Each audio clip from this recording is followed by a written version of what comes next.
You're listening to Tech Talks, the new podcast from Broadcast Tech.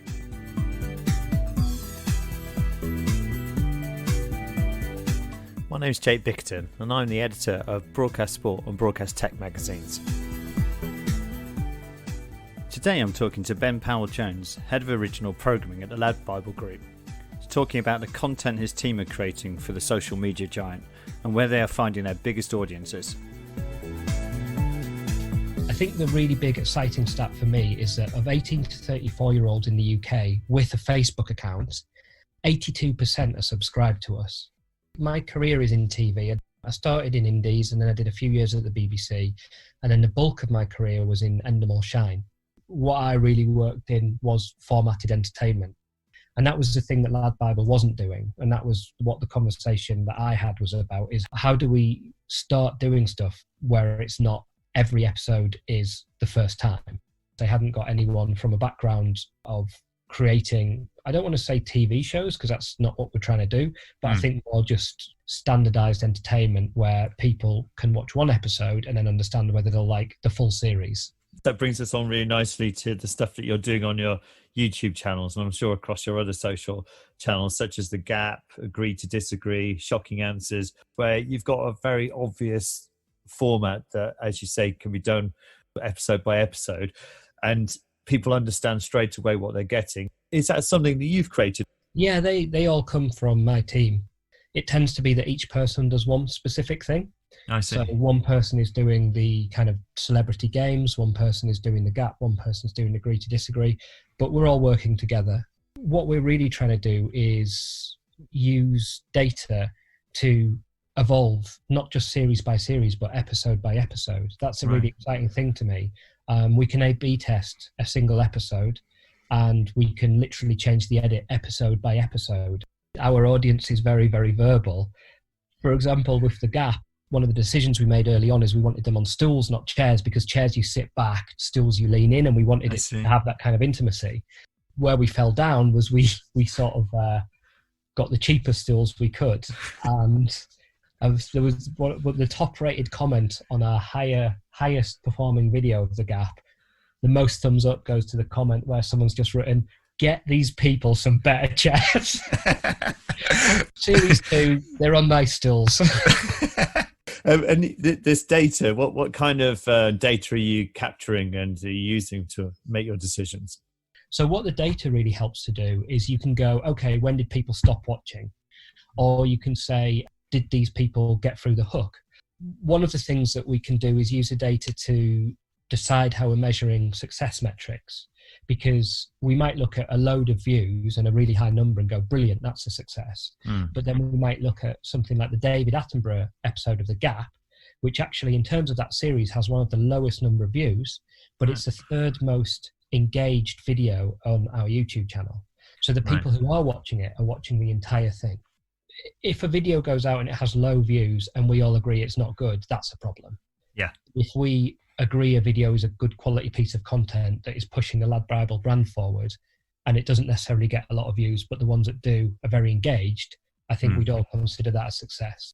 The coronavirus stuff that you're putting out, I've got a couple of things here. There's coronavirus diaries and something called coronavirus cutting through. Could you talk a little bit about what these are? With coronavirus, it's something we want to be very careful about. And we're aware that people want to be informed, but they also want an escape. So we're not necessarily leaning hard into coronavirus content. What we're trying to do is very carefully pick things that we think our audience want to consume. With cutting through, that one that you mentioned, what we were very keen on doing is trying to get away from sensationalism and fear. A lot of our comments are about how scared people are, and what we wanted to do is go, okay, it is scary and it's not a fun time, but let's try and get some proper stats around this that actually might tell a different story to what's in your head. We work closely with the World Health Organization, continuing to work around that with the NHS, with Mind, British Red Cross, and many more charities. We're currently looking at a piece with a refugee and immigration charity who we worked with on The Gap, and they're very keen to highlight the plight of people who don't have a home to stay in during this time. To go back to your other question about the Corona Diaries, we've connected up a young Spanish, a young English, a young Chinese and a young Italian, They didn't know each other before, but we've put them together in a technology app very similar to the one we're using now. And what's interesting about it is we've chosen countries that are in different stages. So what you find is the Chinese person can be quite reassuring to the Italian, because what she can say is, this is awful, but we're starting to see green shoots now. Likewise, the Italian had some questions for the British contributor about the toilet roll situation. Genuinely interested, because initially they didn't bulk buy it. And is this going to be something that's a regular series as well, or is this like a one-off? We're going to do it every week, and we're going to do it every week for as long as it feels like people want it, and as long as it feels like it's relevant. The other formats that you have, the existing formats, the ones we mentioned earlier, like the Gap and Agree to Disagree and things, have you, and if not, are you planning to do a remote version of those using these kind of platforms, or are you just going to put production on hold? We had just filmed series 2 of The Gap and series 2 of Agree to Disagree. So we have a lot of content. We're definitely having conversations about making quarantine episodes. If there's a way we can do a quarantine piece that will give the viewers a genuinely different view on something, then yes, we might do that. It's something we're talking about for sure. Obviously, in advance, when you're creating new formats, you kind of know from experience what might work for your audience. Can you just say, oh, those guys, they'll probably like this or that? Or is it not quite as sort of, cut and dry as that? It's a really good question. And I think what we need to look at is, if we're making something in this specific area that content would fall into, is it good quality? So if someone likes a documentary, are we making a good quality documentary? If someone likes a compilation of cute animals, are the animals cute enough? Anything can do well. We've just got to be sure that whatever we're making is decent quality. And, we don't always get it right. That content you could consider a failure, but the data is still valuable, because now we know not to do that again. Do you create bespoke content for each of the different platforms?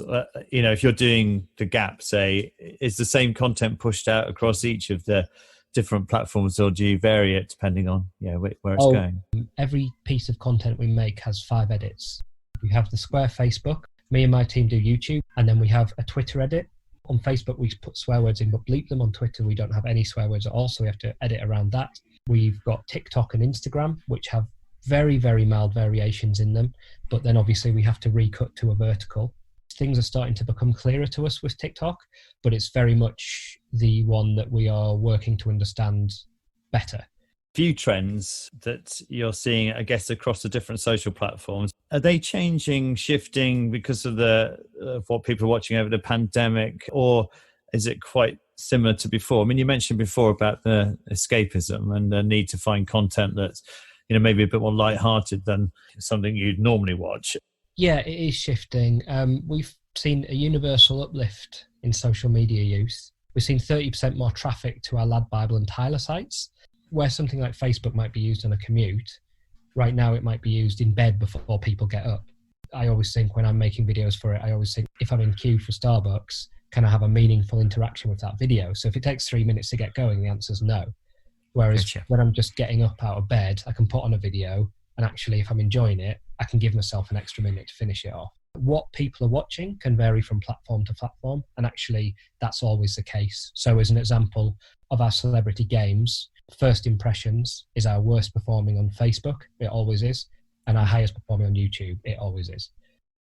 I think the thing that's really exciting for me with the original content is we're not trying to be TV. What we're really not trying to do is go, oh, that show was really good. If it had more budget, it could be on TV. What we're trying to see is, what is our version of a long form piece that people on social media want to watch?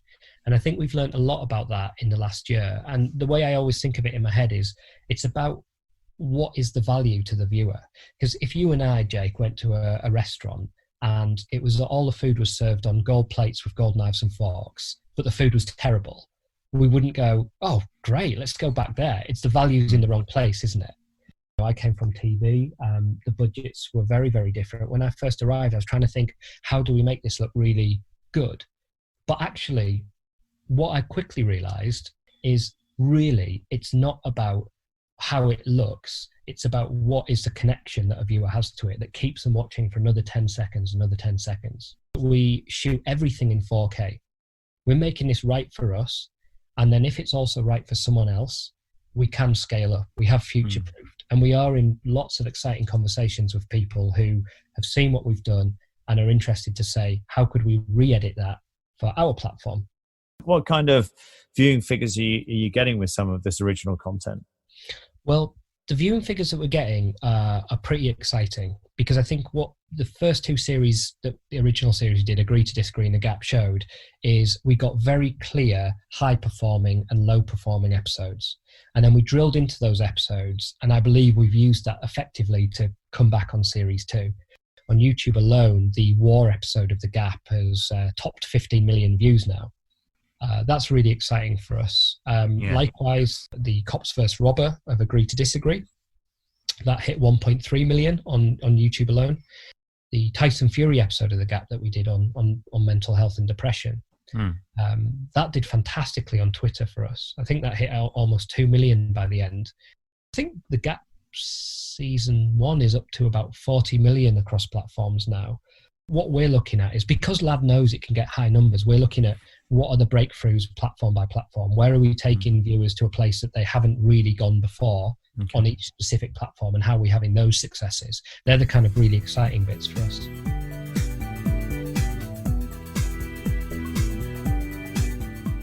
Thanks for listening to the podcast. I hope you enjoyed it. Please subscribe now, so we've got plenty more where this came from.